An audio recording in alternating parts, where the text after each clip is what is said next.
Hi everyone, I'm Chef Tom, and welcome back to the next installment of Project Neon Sunrise. This is episode 4, A New PCB. I guess that's kind of like episode 4, A New Hope. Today's goals are to draw the schematic and the PCB layout for the V3 mainboard for the 6502 computer. We're going to basically do that by duplicating our existing board, addressing the known bugs that I've collected over the last few episodes, and we're going to add our 6551 circuit that we've tested on the breadboard into the PCB. We're also, since we're adding IRQB and the reset, RESB, and NMI and some other pins like ready, we're going to take the port B access off because I'm not using it for anything other than the LCD. I'm going to take that off access to the breadboard and just have it there to run the LCD. So let's start drawing. Okay, well, I just went to start up Eagle and it said, hey, all your stuff's now in Fusion 360. So I'm now in Fusion 360, which is the software I use for woodworking. So I'm familiar with it, but I've never used it to design an electronic. So obviously we're going to start with our 6502. I was really hoping by the time we got to version 3 I'd be using the 65816, but we've got things to do today.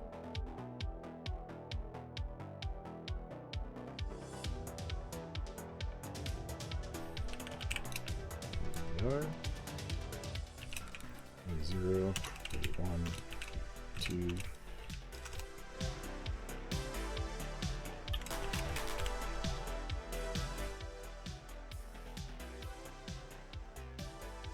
Address bus.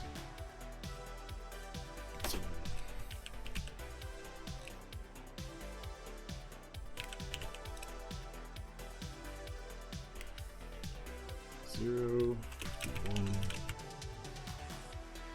It's our data bus.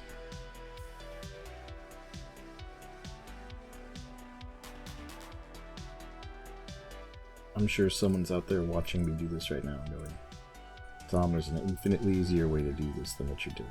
And please let me know in the comments, because I'm sure I'll be doing this over and over again. This will use VCC.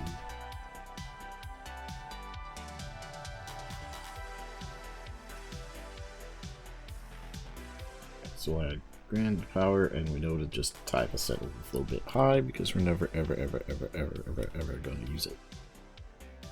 Let's build our reset circuit because that's actually pretty straightforward.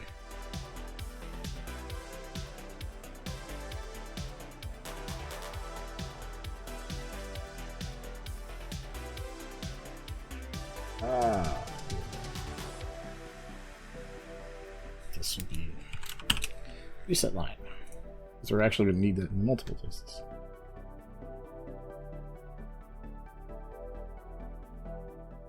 Alright, so I took a minute to get the libraries I needed installed and just kind of clean everything up. I found the frame library wasn't installed. I actually ended up going back and forth between Fusion and Eagle to make sure it was matched up the same. So now it should work. Now I should have no problem continuing on. I'm going to add a section down here for the research circuit, and if I get that more complex, it has a home. And then I'm going to use the rest of this bottom for power distribution.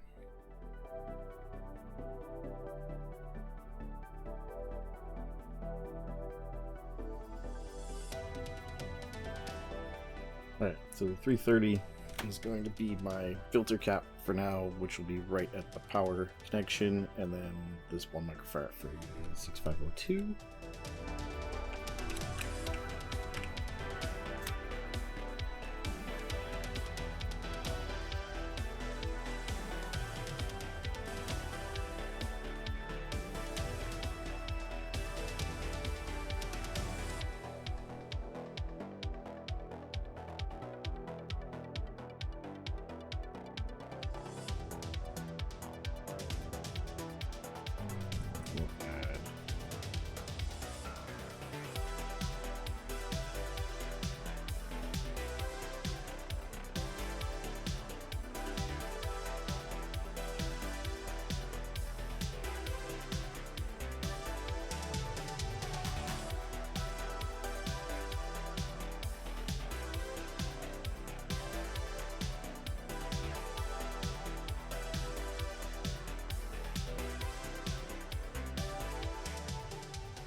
fully connected except chip enable, and that requires us to do some logic. So we need to add 74LS00.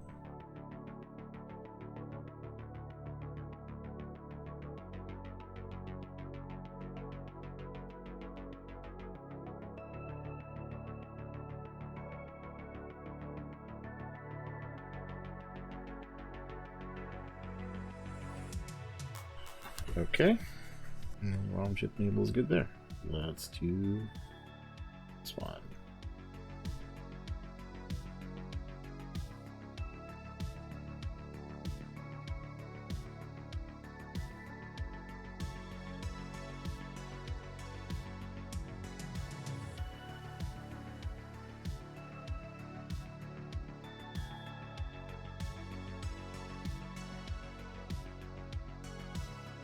Alright, that connects our RAM and our ROM. Next we need our 6522.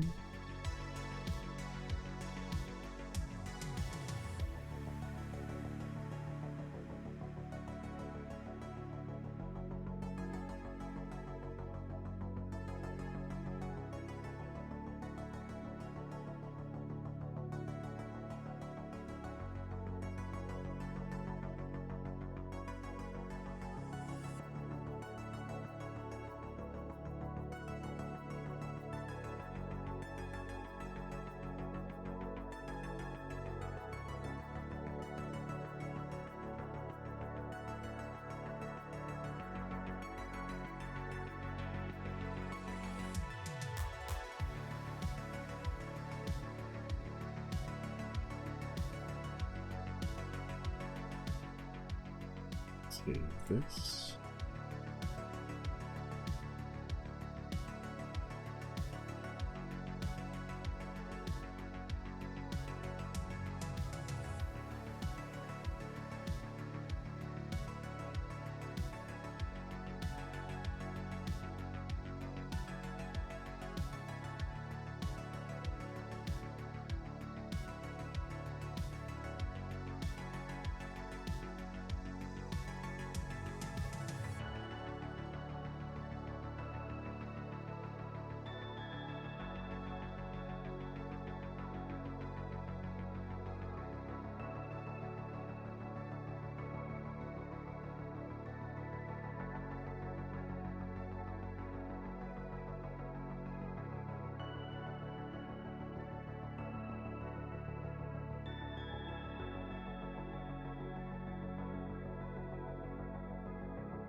Save that. Okay.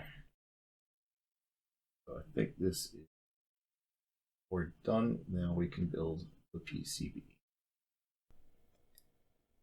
Just a quick rant here. I've been using Eagle since the beginning of this whole project because I looked up a bunch of different things and I saw it was by AutoCAD, and I was excited because I like Fusion 360 and I could export my designs from Eagle to Fusion 360 to look at the 3D models. I was super excited about this. And then seeing the whole thing when I logged in the other day to, hey, we're migrating everyone to Fusion 360 for electronics. I thought this was going to be a good thing. They don't tell you in the migration documentation that they took away your ability to make any size board you want and limited you to 80 square centimeters. That's not big enough. Not for the kinds of projects I want to do. So I built the entire schematic in Fusion 360, and then when I went to go build my board, every time I tried to move a piece, it said, sorry, you're using up too much space. So that's the first time I saw that. Now maybe I should have read the documentation better, but that was the first time I saw that limitation. And then when I went and reopened everything in Eagle, because I was able to at least export it and reopen it in Eagle, Eagle had been updated to also have that same limitation, which wasn't there before. Because I know, because my boards were bigger than 100 square centimeters before. I can look at my bills from PCB Way and see that. So that forced me to leave the Autodesk ecosystem and move to KiCad. And I have to say, after a very short learning curve, it was great. I didn't show you guys making the schematic because I made a ton of mistakes in there, and I didn't even bother to record it because I knew editing it was going to be a nightmare. But it works great. I am super happy with it. I like the way it works a lot better, and now I understand why so many other people use KiCad as their design software of choice. And I'm actually looking forward to trying to make a 4-layer board at some point, which is something I was never going to be able to do in Eagle because of the limitations of the software saying, no, you can only make 2-layer boards, which was always going to be fine for me. So I'm actually excited about making this change. I was just really frustrated at the way it happened, but that's okay. So, like I said, I switched from Eagle to KiCad, and I redrew everything. I did that off screen because I just was so frustrated with it. But I tried to match up to the previous design as best I could. So this is exactly the same schematic. Just cleaned up a little bit, put on a bigger piece of paper. And from this, we'll go do our PCB layout. I have the schematic open on my other monitor, so as I highlight a part on here, it highlights the part in the schematic, which I think is kind of awesome. And I'll start by just moving everything in the general area of where I want it.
I'm intentionally leaving some space around this because I still want to use my 555 on a can for the next iteration. I think after that we'll just pile it in there so that it doesn't have space around it.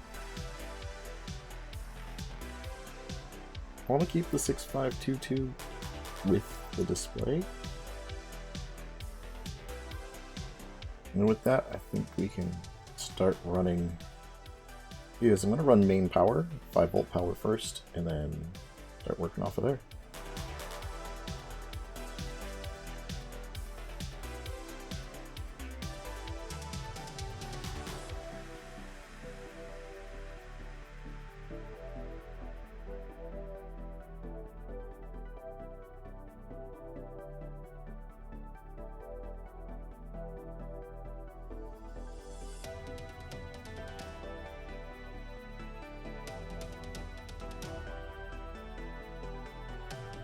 Alright, that ties all my main power together. I know there are a couple of ways to go about doing this, and some people like to start with the most complex, and some people like to start with the simplest. I like to start with things that I know aren't going to interfere with anything else, so like, I'll finish the ACIA and the 232 circuit, and then I'll move on to other things.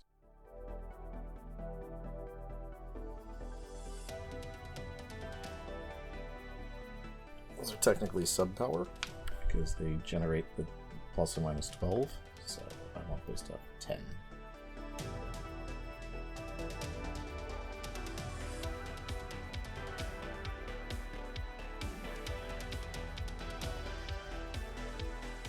And the left down here is ground, and that's fine.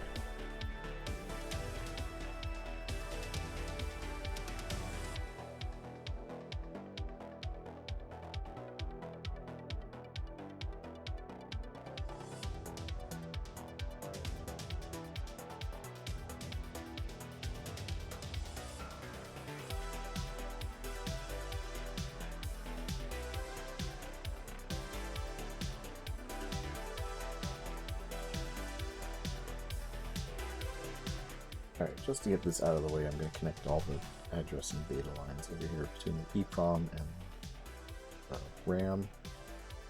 which will make it a whole lot easier to run address and data lines after the fact.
Data lines are all connected. Alright, they do all the address lines. Question is, can I just go up the board in all the address lines? I pack that tight enough. I don't know if I can pack that tight enough to do. But I could do like the high bits this way. I could do the high byte this way and do the low byte another way, maybe.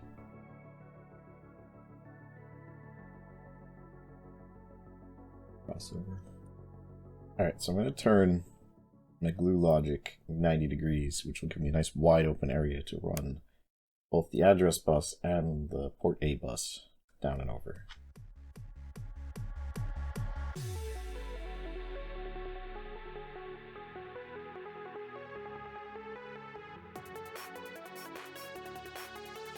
Unbreakable determination.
Well, the entire pin header is wired.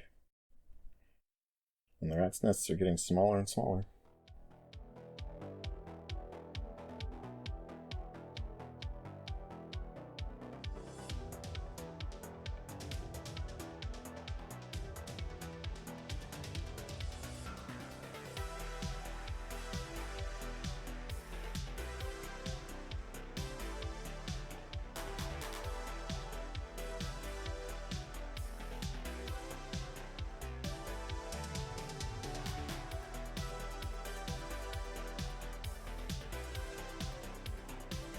I'm done with all these vias, right?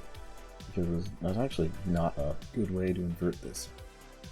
No, I guess I could run it. I still have to use vias to get over this, unless I drop this to the bottom. Then I could go up and around again.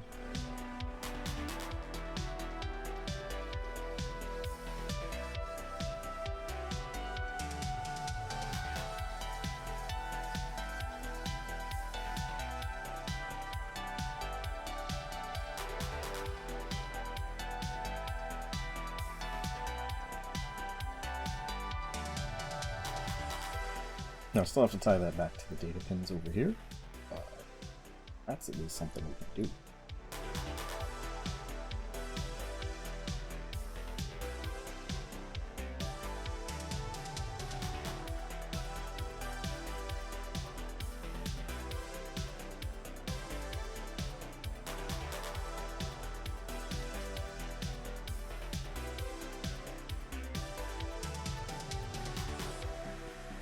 Someone smarter than me probably would have just moved this resistor. There's literally no reason for it to be right there. It could be up here.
Now, are there any extraneous lines? Let's run our unconnected ground. Ground. See, that's why we do this. This A14 connects to that A14, connects to that A14. None of these A14s connect to an actual A14.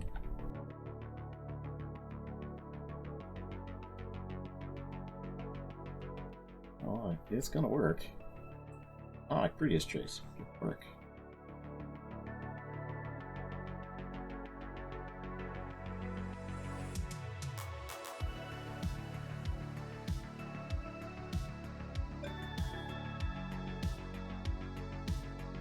You're not connected to anything, right?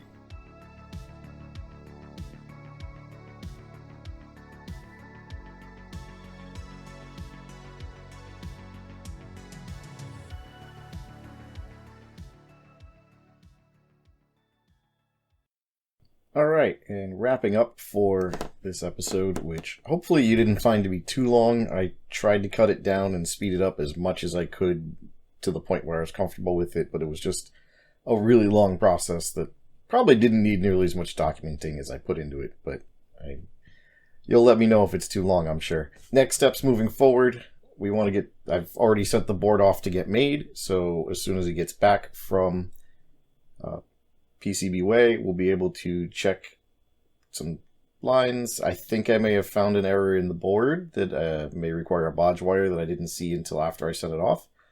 But we'll get that built and tested. On the hardware side, the next major project is designing the real-time clock circuit. I have a real-time clock chip and some 2032 batteries and holders to start working on that. And on the software side, we're going to start working on the serial interface and monitor. I may start writing that code even before I have the next board, because I can test some of that on the version 2 board. Not all of it, because of that error where lines 4 and 5 are doubled up. I may be able to scratch that trace and like bodge in a couple of wires to make it functional. And I might be able to work on the software stuff while I'm waiting for that. So I'm not sure which one of those will be the next video, but one of those two will be the next video. You know, if I'm going to keep doing this, I should probably do all those YouTube things where I say make sure you like and subscribe and hit the bell and all that stuff. So I'll start doing that from here on out. And I'll see you later.